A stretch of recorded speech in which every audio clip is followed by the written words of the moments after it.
¿Qué tal? ¿Cómo les va? Buenas tardes. Yo no sé ya si decirle qué calor que hace, qué frío que extraño, no lo sé. Bueno, aceptamos las cosas como son y nos está tocando días bastante calentitos, ¿no? En todo sentido. ¿Qué le vamos a hacer? Estamos en épocas de mucho ruido, pocas palabras conducentes, pero bueno, igualmente, si usted se queda con nosotros, y no por nosotros, como digo siempre, por la calidad de nuestros entrevistados, se va a llevar algo puesto en el bolsillo, seguramente, porque tratamos en este programa de traer invitados que nos hagan pensar, reflexionar, que nos informen. Y a los temas no hay que tenerles miedo, hay que encontrarles soluciones. Más o menos de eso va rumbeando el programa de hoy. Marcos, ¿me viste? El link code de Dorrego 911, su WhatsApp sí. Es el 3415 4283 48. María lleva un saco de destellos con el vestido Marta de algodón Pima, de accesorios, los aros Camalote y el anillo Hortensia. Espera, acá llegó, acá Leito llegó. Sí, mirá lo que son estos aros Camalotes y este anillo Hortensia. Muy bien, muchas gracias. Y la cabecita por fuera, sí, como señor. Siempre, Cecilia y Patricia, 3416-3508-63. Presentamos a nuestra primera invitada. Ella es María Julia Botaini, psicóloga, psicoanalista, fundadora e integrante de la red Ludopatía Rosario, tratamiento clínico individual y familiar, talleres, charlas y asesorías. Es integrante del Instituto de Toxicomanías y Alcoholismo de Rosario, perteneciente a la red TIA Argentina. Autora de artículos en diarios y revistas de nuestro país, ejerce su práctica clínica en Rosario y Venado Tuerto. Bienvenida. ¿Qué tal? Gracias por estar con nosotros y gracias por ayudarnos a enterarnos de temas que a veces tratamos de esconder bajo la alfombra, ¿no? ¿Qué está pasando con el juego? Yo pensaba, le decía recién a María Juliana mientras esperábamos, Marco, que nacemos con el juego. Nuestro desarrollo es a través del juego. El incentivo es el juego. Y a veces, ¿qué nos pasa? ¿Por qué nos desviamos tanto? ¿Qué tal? Bueno, muchísimas gracias por la invitación. Sí, precisamente... Acércate al micrófono. Sí. O el micrófono a vos, como quieras. Precisamente el juego en este último tiempo, y ya vamos a ir viendo por qué es lo característico de esta época, hay un mapa epocal que hace que el juego hoy se transforme de algo placentero, algo que constituye a las subjetividades. Un niño se constituye y se arma su estructura psíquica, su mundo, su realidad y su cuerpo a través del juego, porque esto ahora se transforma en otra cosa, ¿no? Lo llamamos juego ludopático. Los manuales de psiquiatría plantean la impulsividad, la falta del control. Hay una serie de características que los manuales de psiquiatría establecen en relación al juego, pero desde el psicoanálisis, que es desde mi práctica, podemos plantear claramente el juego, por un lado, ludopático, es decir, el juego donde ya no es placentero, donde el sujeto o la persona es algo que no puede dejar de hacer, es una actividad compulsiva y no sabe bien por qué, pero algo comienza a hacerlo y en algún momento eso se instala y se fija, ¿no? Entonces podemos trabajar el tema del juego desde diferentes vertientes.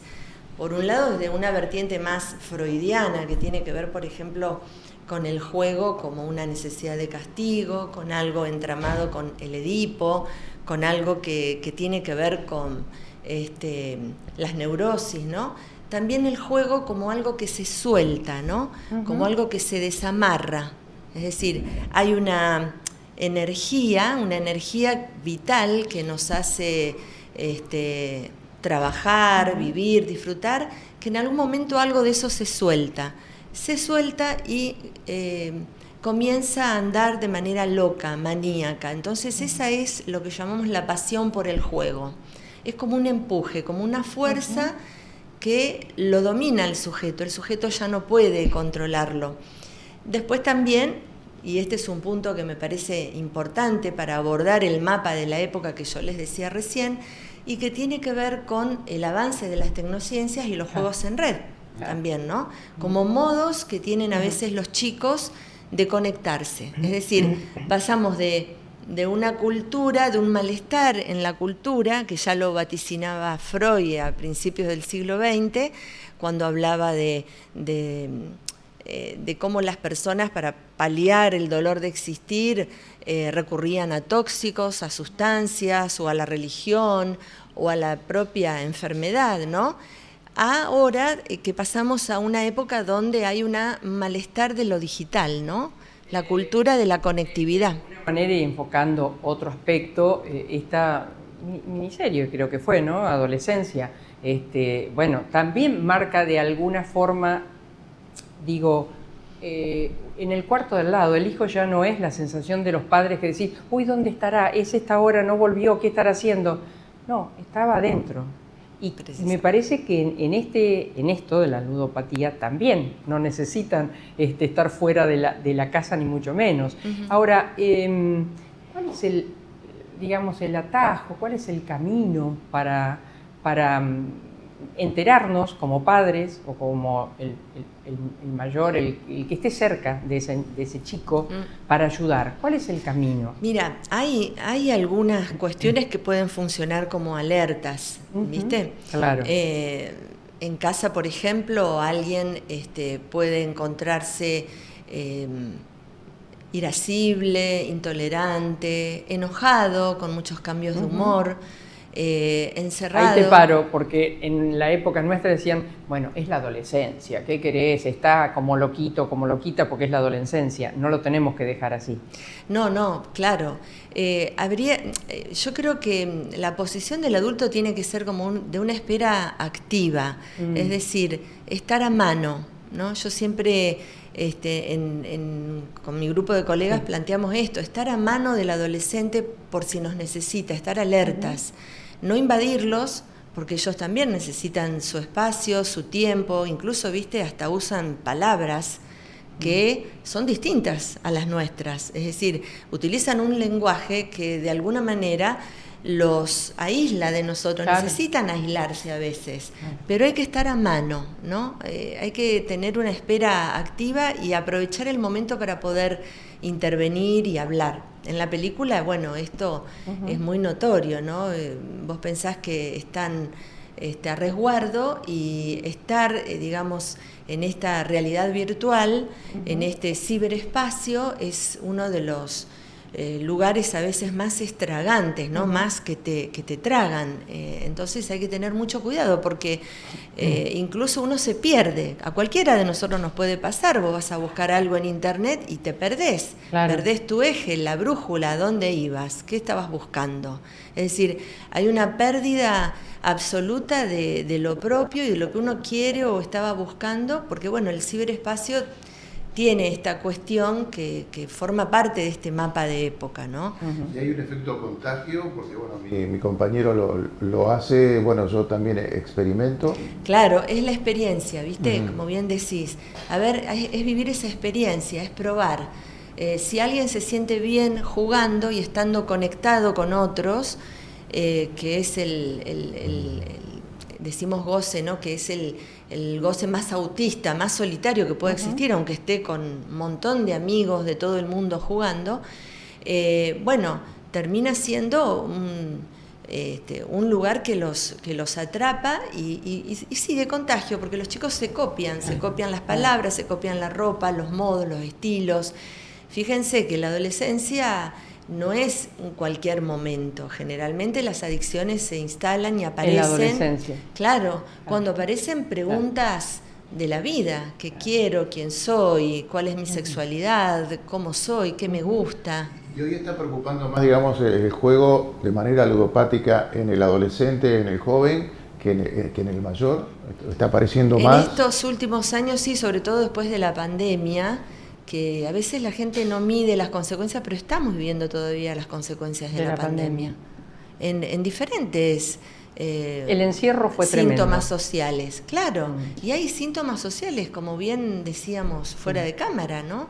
Hay una cuestión de el pasar al acto y a la violencia en lugar de la palabra. Claro. Y del conversar, el poder llegar a acuerdos o a desacuerdos. Sí, sí, claro. Ya de por sí la tecnología, por ejemplo, los 134 caracteres o tal vez ya ahora... Un poquito más. Ahora un poquito más. ¿Un poquito más? En Twitter, sí. Ponele. Pero digamos, marcó una situación, ¿no? Y una manera también del achicamiento del lenguaje, entre tantas otras cosas. Una educación en donde, bueno, veía los últimos estudios, ¿no? En donde los chicos, trabajaron sobre los chicos de tercer grado, que solo el 45% creo que sabe interpretar y leer y saber medianamente un texto fácil. Ahí tocas un punto interesante, porque en el procesamiento cognitivo, el tiempo de ver, de comprender y de concluir, en esta época estamos en el tiempo de ver, estamos en el imperativo de hay que jugar, hay que gozar, hay que disfrutar, pero se transforma en un mandato, en un imperativo. Y las imágenes, la hegemonía de las imágenes. ¿Viste? Ahora, tengo entendido que, bueno, llega un punto en donde ese niño adolescente la pasa tan mal que a veces se endeuda, por esa deuda a veces hace cosas, comete delitos inclusive, o le roba a los propios padres si puede, y después es como que a veces hasta termina o pone en riesgo su vida si no termina con ella, ¿no? Sí, porque la mentira está muy entramada en este contexto, ¿no? En las adicciones, esto de a veces el hecho de poder corregir el error o querer recuperar lo perdido, generalmente los jugadores dicen eso, ¿viste? Al principio me preguntaban sobre los jugadores tradicionales. Eso existe, obviamente, ¿no? Todavía, y hay juegos que son más preferidos por hombres que mujeres, etcétera. Pero esto de las tecnociencias y el avance de las tecnociencias hace que esto haya cambiado, el modo de jugar. Y precisamente el lenguaje y lo rudimentario, lo primitivo del lenguaje también. Es como que los chicos les cuesta mucho leer, tocar un libro o leer un libro. Toda la información a veces la buscan porque, bueno, el que sabe es Google, ya no son los padres. ¿Vos pensás que son atrapados por el juego en este sentido, y cuando se dan cuenta ya es un poco tarde si no encuentran a mano algún adulto que pueda ayudar? Sí, son atrapados porque hay algo pulsional que se fija. Y una vez que eso se fijó, y eso depende de la singularidad de cada uno, y hay que ver qué tocó de cada sujeto, es decir, ¿qué despertó? Exacto, ¿qué despertó? ¿Para qué juega alguien de esa manera? Claro. ¿Qué función cumple el juego en la economía psíquica de esa persona? Entonces, qué falencia tal vez, ¿no? Porque a veces, anteriormente, bueno, el jugador el tradicional, el que se jugaba en los burros, en la quiniela, en el casino, era porque o había una deuda que había que tratar de zafarla de alguna manera, y bueno, pensaba que en el juego, y después siempre terminaba perdiendo y cada vez se enterraba más, ¿no? ¿Cuál es la lógica de ese chico, de si es ganar dinero o es el hecho de estar? Hay varios elementos. Claro, es pertenecer al grupo de los que juegan, de que todos hacen lo mismo, de ahí el contagio. También hay factores que tienen que ver con que a veces no hay proyectos propios. Los adultos tampoco le damos un buen ejemplo, porque cada uno está con su objeto, ¿viste? Las pantallas o con el celular. Entonces, ¿qué ejemplo le damos a los chicos? Es el primer casi el segundo chupete es el celular, ¿no? Sí. Claro. Hay autores que hablan de hijos de la tecnociencia, ¿no?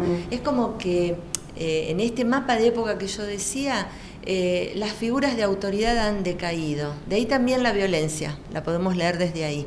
Las figuras de autoridad, hay una declinación de lo que se llama nombre del padre. Para nosotros el nombre del padre es un significante que representa reglas, normas, ideales, todo eso es como que se ha declinado, sobre todo desde el siglo pasado, podríamos decir, con el avance del capitalismo y de las tecnociencias. Al declinarse todo esto, ¿qué es lo que sube, digamos, al cenit de la sociedad? El consumir. Y terminamos siendo consumidos. Quiero detenerme en, yo sé que no hay una receta, bueno, primer paso, segundo, tercero, pero me gustaría que nos ayudes a tener un poco más mira, no me fijé en tal cosa, está haciendo esto. ¿Cuáles son esos elementos, esas tendencias que uno debe observar? Señales. Las señales, gracias Marcos. Bueno, esto de encerrarse, ¿no? Encerrarse, o sea, no confundirlo con que es propio de la adolescencia. Exacto, por eso digo de estar a mano, ¿no? De estar a mano. Pero perdón, vos decís estar a mano y yo me quedé pensando en lo que vos decías, pero es una etapa también en donde el adolescente en general o sea, no me invadas, ponele, ¿no? O sea, no es muy comunicativo con papá, mamá o con el adulto que tenga a su lado. Pero hay que saber encontrarle la vuelta, hay que saber llegar. Pero para eso el adulto tiene que disponer de tiempo y detenerse y mirar y escuchar. Porque algo le pasa a ese chico, a esa chica, que se encierra tantas horas, la cantidad de horas, el manejo del tiempo. Ahí está, una señal clara. Claro, la cantidad de horas, ¿no? Hay un exceso en todo, ¿no? Llega un momento que a veces no quiere ni bañarse, ni comer, ni ir al baño. Claro. Es decir, ya son señales gravísimas. Claro. Pero también algo que yo quiero resaltar es que muchas veces el joven encuentra en el juego una manera de armarse un cuerpo, de enlazarse con otros. Es un tratamiento precario, fallido, que hace por algo que le está molestando, por algo por lo cual está sufriendo. Entonces, no hay que demonizar con eso, pero tampoco hay que demonizarlo, claro. ni decir, bueno, vamos a la prohibición absoluta, ¿no? Sino que se trata de una regulación. Y decime, ustedes o hay un grupo que ayuda a que los padres o quienes estén a cargo de estos chicos entiendan, porque, bueno, no se nace sabiendo. No, por supuesto. Nosotros empezamos a estudiar este tema de la ludopatía primero con los juegos de casino, ruleta y después bingos, y después empezamos hace unos años a trabajar porque era algo que se nos venía, digamos. Entonces, me parece que ahí los padres, nosotros las consultas mayormente las recibimos de parte de los padres, que empiezan a notar o bien que les robó la tarjeta, entonces ahí está la alarma, generalmente se dan cuenta ahí, lamentablemente, ¿no? Y todavía ya se pasó está a tiempo, mucha agua ¿o no? sobre. Sí, se está a tiempo, pero hay que trabajar mucho con la familia y también con el joven. Y el joven tiene que consentir el tratamiento, porque no siempre quiere hablar. Bueno, es una adicción, lo mismo le pasa a las personas que consumen marihuana o a las personas que consumen alcohol o pornografía. También. O pornografía, sí. claro. Hoy la época es la época de las adicciones, hoy se llaman adicciones generalizadas, todo puede ser adictivo, ¿no? Se ha generalizado, se ha universalizado, como un modo de vivir, como un modo de disfrutar la vida. He visto que, bueno, y acá sí también, un toque a la política. ¿Por qué? Porque todavía no hay leyes importantes al respecto. He visto que acá todo lo que tiene que ver, al menos al año pasado, no tengo los datos de este año, pero toda la cuestión del juego online, pero el que no está en negro, no sé cómo decirlo, el que no está habilitado, clandestino. El clandestino era mucho. Claro, el año pasado fuimos invitados en varias ocasiones, ya sea en la Cámara de Diputados y también en el Consejo, a jornadas, donde empezó a debatirse este tema. Y en noviembre del 2024 salió una ley de prevención en la provincia de Santa Fe, 14.923 o 293, algo así. Esa es la ley que sale ahora en noviembre, que regula un poco la actividad de las aplicaciones, de las casas de juego, trata de regular un poco, ¿no? La idea es regular y suspender, por ejemplo, el acceso a Wi-Fi en los chicos en las escuelas para plataformas que tengan que ver con juegos, etcétera. Claro, ese es otro tema, el celular en la escuela, en el recreo. Sí, eso están tomando medidas, yo lo noto esto en los colegios, de evitar el uso del celular en los recreos, en el aula. Se está tratando, si bien a veces es una herramienta eficaz para obtener información, pero hay una movida desde el año pasado visibilizando un poco esto y tratando de poner un freno, una regulación. Si bien en los medios esta vieja periodista recuerda que la palabra suicidio no se utilizaba por una cuestión de contagios y demás, pero la dureza no implica, o no decirla no implica la no existencia, ojalá fuese así, ¿no? La pregunta es porque tengo entendido que en la provincia ha habido casos conocidos de jóvenes que llegan a esta altura, y no lo digo por morbo, lo digo para que prestemos la debida atención. No, claro, que no es muy grave, es muy grave en el adulto también, porque la contracara de esto es una melancolización terrible. Digamos, cuando el sujeto deja de jugar, hay que... claro, le queda un vacío. Estar a mano, tener un tratamiento adecuado, porque es terrible el vacío, ¿no? El vacío existencial. Sobre todo es terminar con esto, ¿no? De la pérdida, de lo que ha perdido. Y algo interesante, que lo vemos investigando de hace años con otra gente también, es que en el jugador hay algo de no registro de la pérdida. Entonces va a jugar para recuperar lo perdido. Claro. Pero nunca... Claro, y con ese gustito tal vez al azar, ¿no? Exacto, y el jugador dice, hay pacientes que dicen, ¿no? Testimonios de la clínica que dicen, lo peor que me pudo haber pasado es haber ganado.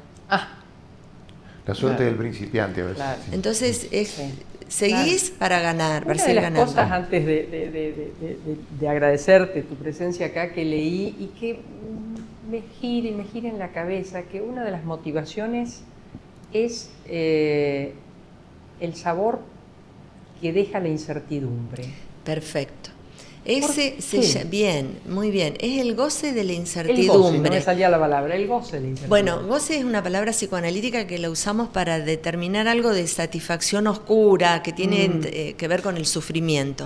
Pero es llegar a ese punto, a esa emoción donde puedo perderlo todo. Ahí se detiene el sujeto en esa emoción del goce de la incertidumbre, del riesgo, de que lo puedo perder todo. Esa es la adicción. A ese goce. Sí, está muy bien.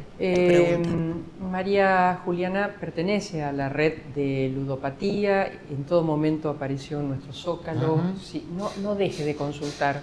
Si no es y solamente tiene una idea y después no termina siendo, no ha perdido usted su tiempo, ni mucho menos. Y si en realidad está en el medio del problema, a veces nos ahogamos porque nos superan. Es necesario pedir ayuda, es necesario. Gracias, María Juliana. Muchísimas gracias por las preguntas. Un placer. Bueno. Vamos a la tanda. Sí, señor. Veterinaria Doctores Grande y Robea SRL. La salud y el buen estado de su animal es el objetivo de nuestros profesionales. Atención especializada de equinos deportivos en Ovidio Lago 2190. WhatsApp 341-304-2992. Sindicato Obreros de Estaciones de Servicio, Garajes, Playas y Lavaderos Automáticos de la provincia de Santa Fe. Por la dignidad y superación del trabajador, contra la explotación y la inequidad distributiva. Riobamba 1075. Sindicato del Personal Embarcado de Dragado y Balizamiento. Por la unión de los trabajadores portuarios, marítimos y navales.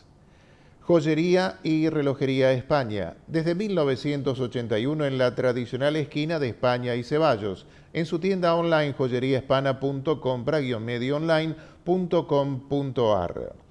UDA, Unión Docentes Argentinos. La educación es un compromiso de todos. En Rosario, Ovidio Lagos 2663. Construyendo la transformación social, defendiendo en unidad de los derechos de la clase trabajadora. Sindicato de Aceiteros Rosario. Búscanos en las redes, estamos en Facebook, Twitter e Instagram. El tango y sus avenidas, el tango y sus calles, todas transitadas sin atajos ni barreras.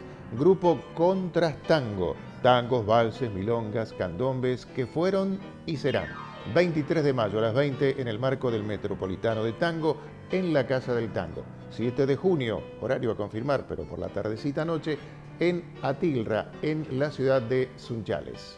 mariaherminiagrande.com.ar, contrastango.com.ar. No se arrepentirá.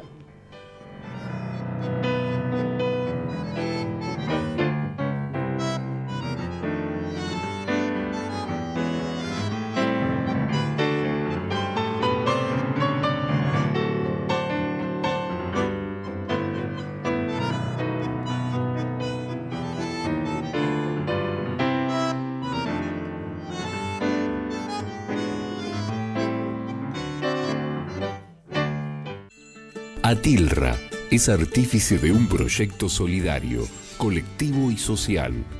Es una realidad que crece, se desarrolla, vive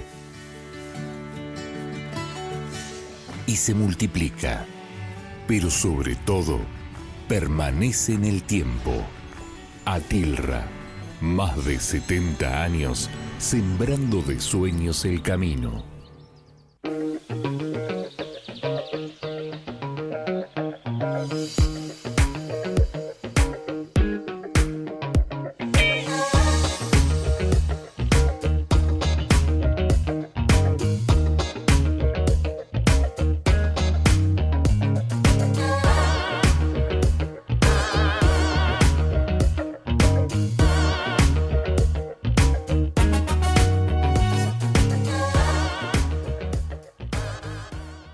Seguimos arreglando las calles en toda la ciudad. Obras en las avenidas Rullón, Ayacucho, Newell, Boulevard Oroño de Seguía a Arijón y en las colectoras de Boulevard Rondó, en Calle Dorrego, Junín, Mendoza, Sorrento, Donado y Ruiz, con tareas de bacheo en los barrios Echesortu, Ruchi, Abasto, Martín, Tío Rolo y Las Delicias, y con pavimento definitivo en los barrios Uriburu y La Guardia, Las Delicias, Empalme Graneros, Antártida Argentina, Lomas de Alberdi, Las Flores Este y La Granada. Obras por todos lados. Consulta cortes y desvíos en rosarionoticias.gov.ar. Municipalidad de Rosario.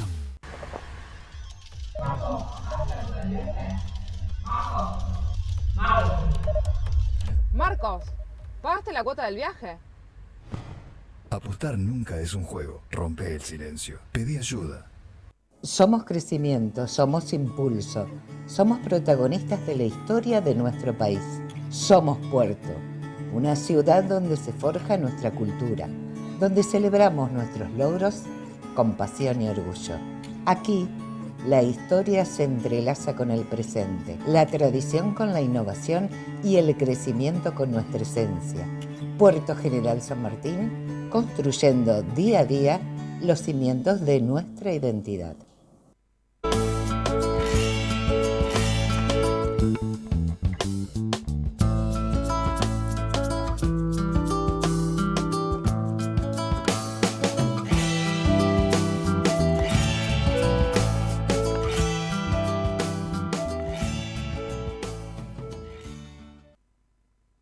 Marcos, ¿Sí? ¿me querías decir algo? Por supuesto, estoy muy apurado por decírselo.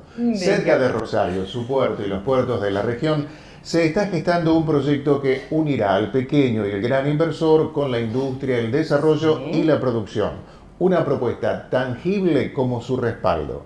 En el cruce de las rutas 34 y A012 están haciendo TILS, emprendimiento urbanístico, tecnológico, industrial, logístico y sustentable. ¿Me puedo sumar? Súmate y sumarás. Bueno, es como que me dio hambrecito. Esta hora. Te aviso. Bueno, tengo un lugar, Decime. Altea Charcutería. No me digas. Calidad, buen servicio y una recomendación justa para Sí. que lleves lo necesario y lo más sabroso. Sí. Picadas, vinoteca, panadería, productos de almacén. En Río de Janeiro 470. ¿Río de Janeiro? 470. Ya está, me quedo. Pedidos al 341-648-9938. El Instagram donde podés observar más, Altea Charcutería. Bien, muchas gracias. Bueno, el título del libro de quien me vas a presentar me penetró, porque no es la primera vez que yo escucho ese título en la realidad. Nos visita Eduardo Marostica, psicólogo docente con largos años de trabajo en temas de género. Última novela, aquí va, Yo quiero ser sicario, una escuela sitiada por los narcos. Sus libros anteriores, Cuánto amor o Cuánto amor. Cuánto amor. El viaje de Camila, En el ojo de la tormenta y Los príncipes azules se destiñen, Supervivencia masculina en tiempos de desconstrucción. Desde el año 2020 dirige el programa Cecilia Grierson de Políticas de Género de FACDUC, gremio de docentes de la Universidad Tecnológica Nacional. En 2022 impulsó y coordinó la Escuela de Género Micaela García, proyecto seleccionado por la convocatoria Macachas y Remedios del Ministerio de Mujeres, Géneros y Diversidad de la Nación. Terapeuta con orientación en género y diversidad, capacitador en ESI y masculinidades. Bienvenido. Gracias, gracias por venir. Vos sabés que ese título que has captado de la realidad no me es ajeno. He sentido que a veces en juegos de niños y no tan niños es muy común por ahí decir, bueno, ¿y qué querés ser cuando seas grande? Yo quiero ser sicario. Yo quiero ser sicario. Y es más, a mí había llegado también de algunas docentes que a veces las nenas decían, yo quiero ser la mujer del sicario. No sé si llega hasta tanto. Bueno, dichos de los propios docentes tan jugados en tantos lados, ¿no? Yo creo que al tema que invita a pensar cuando vos escuchás algo de estas características es tan complejo. Uno, como todas las teorías, intentan reducir y simplificar la cosa, pero hay cuestiones de género, hay cuestiones de época, hay cuestiones de la criminalidad organizada, hay cuestiones que tienen que ver con la política que no llega a los sectores para restituir derechos.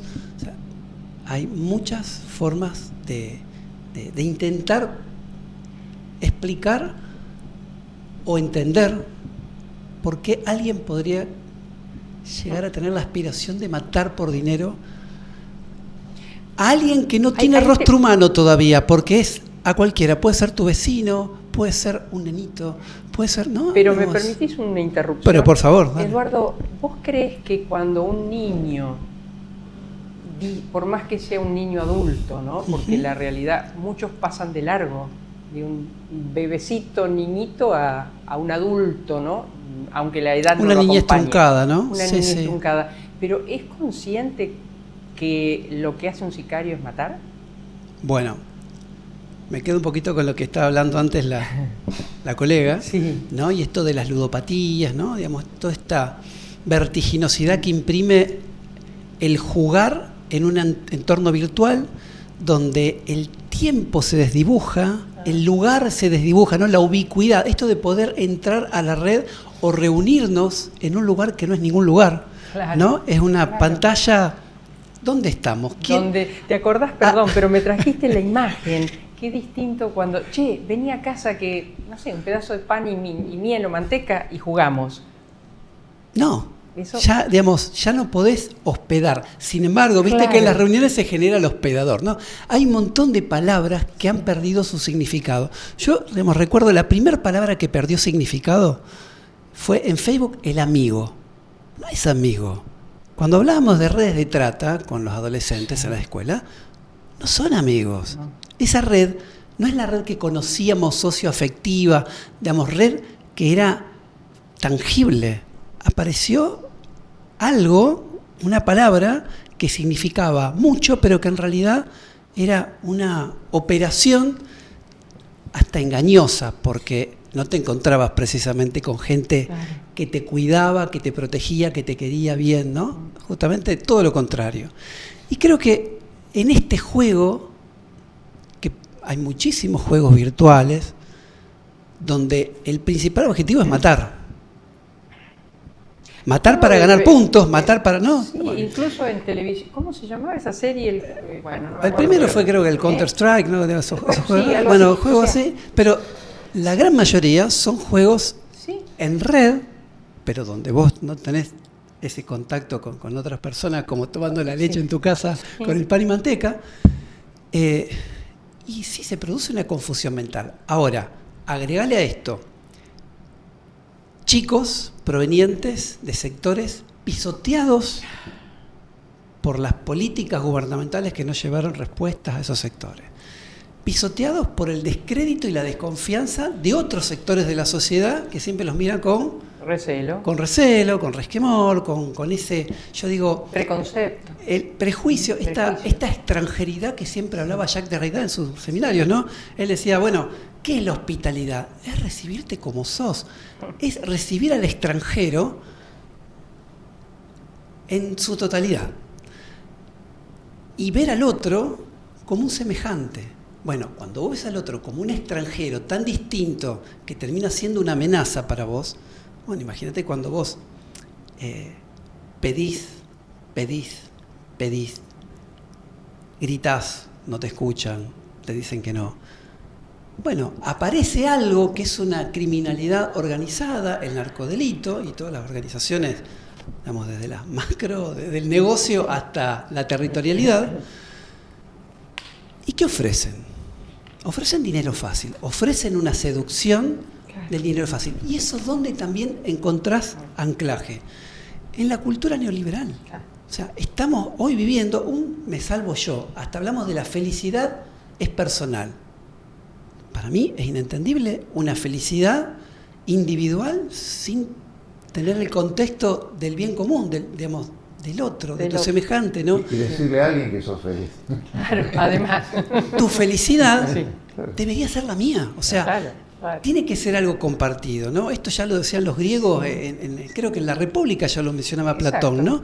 Entonces, esto, digamos, por eso te digo, son muchos enfoques, obviamente, no es la lectura que yo empiezo a transcribir cuando escribo una novela, ¿no? La novela tal vez es una forma que yo encuentro como disparador para hablar de esto, para denunciar esto de una forma tal vez con una estética que no es la de una cronología, ni un informe periodístico, ni un estudio psicológico. Ahora, que los personajes hablan, piensan, filosofan, porque filosofar es preguntarse y no cansar de preguntarse y no dar por naturalizadas las cosas. Sí lo hacen y bueno, y tal vez esa es la impronta que a mí, digamos, me hace escribir, ¿no? Primero me conmociona la historia de las personas en las cuales yo me basé para construir los personajes, porque hay algo que me contaron que me conmovió. Esta docente que me dice, estaba en clases y me dice un pibe, yo quiero ser sicario, lo conozco de los 5 años. Y digo, ¿qué pasó? Y estaba conmocionada, entonces... A mí también me conmocionó. O el personaje que es Pablo Roncina, ¿no? Otro docente que está trabajando, ocupado por los chicos. Esa persona que no se le escapaba a ningún pibe, la gestualidad de los chicos, la postura. Y que si faltaban a clase, no iba con la libretita para avisarle que le quedaban 3 faltas para quedarse libre. Era, che, ¿qué te pasó? ¿A vos te pasó algo? Después quiero hablar con vos. Y el hablar con vos no era amonestarte, señalarte con el dedo, era invitarte a un momento, de confidencia que tal vez no lo tenían con nadie. Y los pibes registran esto, las nenas también registran esto. Y me parece que es maravilloso poder retratar muchos docentes que hacen esto silenciosamente, día a día, ¿no? Es una denuncia, es un reconocimiento. Y Pablo Roncina, tan enloquecido con su trabajo y la burocracia del ministerio, ¿no? De llenar papeles. Sí. Profe, lo llaman 2 papás. Bueno, después los atiendo. Insisten. Bueno, voy al patio a ver qué quieren. Bueno, no puedo ahora. No, vos sí nos vas a contar. ¿Qué vas a decir mañana en tribunales? Porque si a mi sobrino le pasa algo y va preso, la culpa es tuya. Y ahí el profesor Roncina como decimos en criollo, empieza a fruncir y se da cuenta que la escuela, así como la profe Lucía Arroyo, se dan cuenta que ese lugar seguro que implicaba la escuela ya no lo es. Es más, termina siendo un lugar donde se disputan territorialmente las bandas narcos de la zona. Bueno, Mira, nos decía una... Iba a contar eso. ¿Sí? Sí, contalo. Bueno, usted tiene mejor memoria que yo. No. Que una directora docente de una escuela de la zona sur nos decía, no al aire, pero sí en bambalinas del programa. Hace ya muchos muchos años. Tiempo, ¿no? De que creo que el asesinato del pájaro cantero... Claro, y que mientras él había vivido, a la escuela no le pasaba nada, porque había sido su alumno pero fíjate, ¿no? Sí. O sea...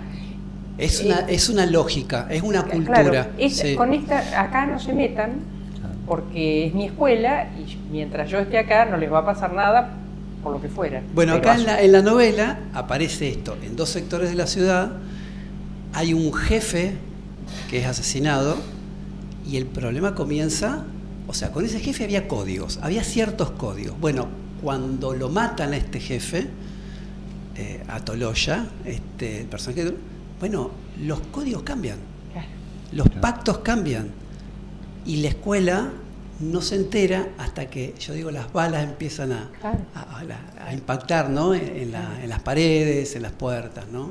Empiezan a pasar muy cerca y empiezan a lastimar. Bueno, esto es algo que ha ocurrido en Rosario y ocurre, ¿no?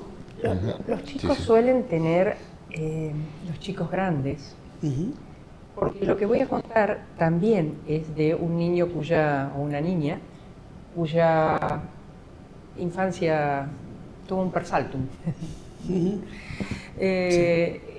Que, bueno, lo desembocó también en un libro y en una obra de teatro para que la sociedad tome conciencia y la justicia tome conciencia de esto, y que tiene que ver con un juez de familia que venía posponiendo la adopción de una nenita con su hermanito. Y en un día determinado le dijo, no, bueno, pero ¿y cuánto falta? Le dijo la niña. Y el doctor o el juez le dijo, y un tiempito. Y la niña lo miró y le dijo, ¿y cuánto tiempo es un tiempito? Bueno, esto fue tal el impacto de las palabras que, bueno, yo creo que produjo un gran movimiento interno del propio juez y bueno, y de todo el contexto para que entendamos esto. Esto de yo quiero ser sicario, pero debiera revolucionar en el mejor sentido de los sentimientos a una sociedad. Porque el niño grande que llega a expresar eso es porque nosotros fracasamos totalmente como sociedad. Sí, hay algo de eso. ¿Sabés con distintas responsabilidades. Por supuesto. Te leo en la mirada. Por supuesto. Pero usted tiene una escala. Pero estaba pensando en los personajes que en un momento están de este lado de la ciudad. Yo digo que nuestra Rosario tiene, así como parafraseando la Guerra de las Galaxias, ¿no? Tiene el lado luminoso y el lado oscuro, ¿no? Que también lo toma Demian, el personaje del joven Sinclair en la novela de Hermann Hesse, que le habla de el mundo tenía una parte luminosa y una parte oscura, ¿no? Y a él lo atraía mucho lo oscuro. Yo creo que hay una Rosario oscura, hay una Rosario luminosa, hay personas luminosas en esa Rosario oscura y hay que se meten, y hay personas que son oscuras en la Rosario luminosa, ¿no? Entonces, estos personajes están de este lado porque son personas que viven medianamente en sectores urbanizados, digamos. Pero a uno le pasa algo. En su barrio, él tiene que irse porque se ve amenazada su vida. Y tiene que irse de la escuela y tiene que irse del barrio. Termina siendo un exiliado en su propia ciudad, Y otro de los personajes, claro, dice, hoy estamos acá compartiendo un asado con unos amigos, colegas de escuela. Pues mañana tenemos que ir a la trinchera, ¿no? Y el nuevo día lo recibe con noticias de balaceras en escuelas, asesinatos de personas que empiezan a recorrer el disco rígido che, este no será fulano de tal, el hijo, el hermano. O sea, aparece esa tragedia que, claro, el que vive lejos de ese mundo le parece que todo es extraño, lejos, hasta podría decirse exagerado. Pero yo creo que en Rosario, en esa semana trágica, que mataron a 4 personas que no tenían, o sea, desde el prejuicio, porque algo habrán hecho, frase tan, y por algo será. Siempre era un ajuste de cuenta, siempre eran pibes gorrita capucha, conflictos interpersonales. Otro motochorro, siempre había una estética de la casi noticia. Una justificación a la conciencia social. Está lejos, está lejos. Como veíamos el COVID, es una cosa de los chinos, allá, acá no va a llegar. Bueno, llegó. Bertolt Brecht. Bertolt Brecht, tal cual. Están golpeando la puerta y ya es tarde. Acá también los personajes se preguntan esto. Y yo creo que a mucha gente en nuestra sociedad le parece que esto es lejano. Ahora, esa semana creo que a todos nos cambió. Nadie pudo hacerse el distraído, el desentendido y de no sentir dolor e incertidumbre y miedo. ¿No? Y estamos ante, ya que traes este libro como disparador de tantas cosas. Fíjate que en un rato nos hemos disparado en un montón de y la metáfora disparado, ¿no? Sí, también. También. Fíjate que mañana, creo, miércoles, se trataría la baja de imputabilidad del menor. No sé, finalmente no vi los medios si eso se va a hacer o no se va a hacer. Pero, digo, más allá del tratamiento no, la sociedad cuando no asume como en su agenda temas de las adicciones, como tratábamos recién, en su amplio espectro, lamentablemente. Este tema, el tema del narcotráfico, pero no a los narcotraficantes, estamos hablando, como a veces le decíamos, del soldadito, estamos hablando de los perejiles, o los que son seducidos por esto y después no saben cómo salir y después generalmente terminan con su vida trunca, ¿no? Digo, la sociedad que hace, qué bien, lo vamos a bajar a 12 años, lo vamos a bajar a 10, lo vamos a bajar a 5. Sin políticas sociales, educativas, laborales, sin un país que intente incluir, vamos a seguir bajando la edad de imputabilidad. Bueno, el otro día, en la presentación que tuve del libro en el Atlas, me acompañó Norma López y Carlitos del Frade. Queridos amigos. Sí, bueno, con Norma tenemos un vínculo. Ella fue la que presentó el proyecto para que la novela fuera declarada de interés municipal, digamos, para mí. Es un honor. Sí. Y Carlos es un estudioso del tema. Sí. Carlos hace mucho tiempo que lo estudia.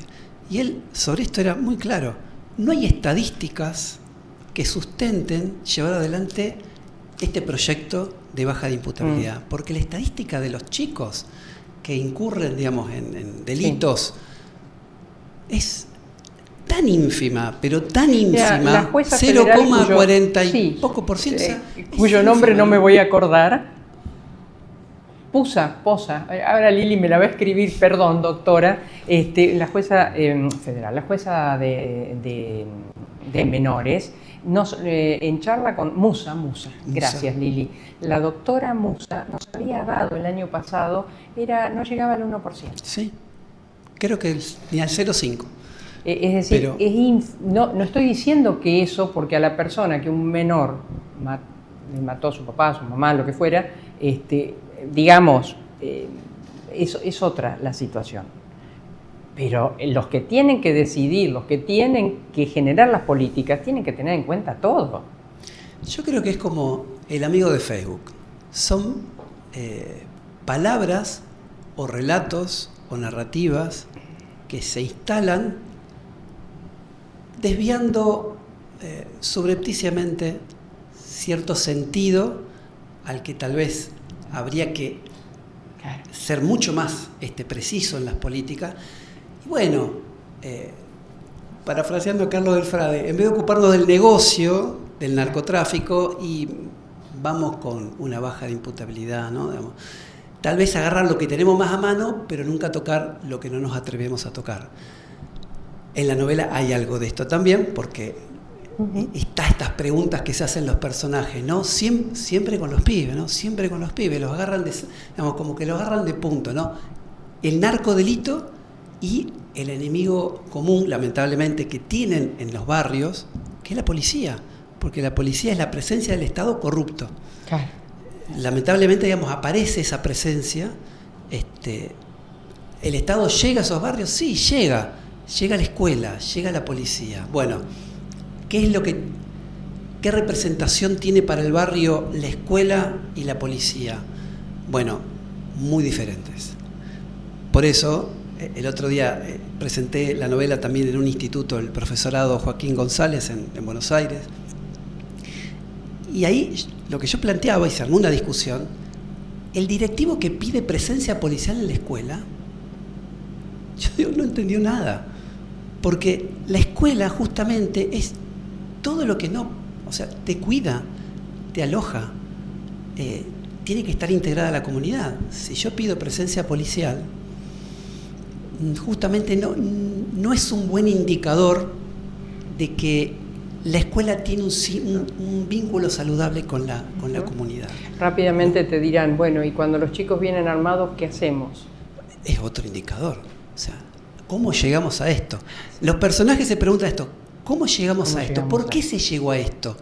Bueno, yo un poco recreo una experiencia de una escuela y que hay otras escuelas acá en Rosario que no están vandalizadas y están en barrios, te puedo asegurar, tremendamente enmarcados en el mapa de calor y no están vandalizadas. Le van y le preguntan a estos docentes, directivos, a esta comunidad educativa, ¿cómo hicieron? ¿Cómo hicieron? Bueno, yo creo que es porque hay un enorme respeto de la escuela con la comunidad, de la comunidad hacia la escuela y hacia las personas que conforman esas organizaciones, ¿no? Entonces, ese respeto te da autoridad. Porque, y no autoridad, yo digo autoridad de la gorra, es la autoridad, Eduardo, que se reconoce. La escuela para muchos, que lamentablemente por ahí son familias en donde, como el otro día nos decía el padre Belay, tercera generación a veces en la adicción, la escuela es lo único que tienen más de contención. Entonces, bueno, indudablemente que debiéramos cuidarla, especialmente. Para muchos adolescentes con familias devastadas por todo este problema de la pobreza extrema, digamos, del narcotráfico, de las adicciones, ¿no? Los adultos de estas escuelas son sus referentes afectivos, ¿no? Claro. No hay otros. Entonces, hay un sostén. ¿Y qué le pasó a Pablo? ¿Pudo? Hay que leer el libro. hay que leer el libro. Créeme que ha sido un placer que nos visites. Igualmente para mí. ¿Vas a estar en la Feria del Libro también en Buenos Aires? Estuve. Ya estuviste, perdón. Terminé mi turné ayer. Bueno. Y ahora el jueves 15 lo estoy presentando en un centro cultural, La Máquina, si no me equivoco, de Granadero Baigorria, un grupo de militantes muy, muy copados, así que vamos a estar ahí también presentando. Y el 11 y 12 de junio, en la feria editorial que hace la Facultad de Humanidades y Artes, ahí también voy a estar presentando. Muchas gracias por haber venido. Por favor, gracias a vos. Nosotros nos estamos yendo. Muy bien, con la coordinación y producción de Liliana Dal Bosco, con la dirección de Leo González. Será hasta la próxima semana. Gracias, Hasta entonces.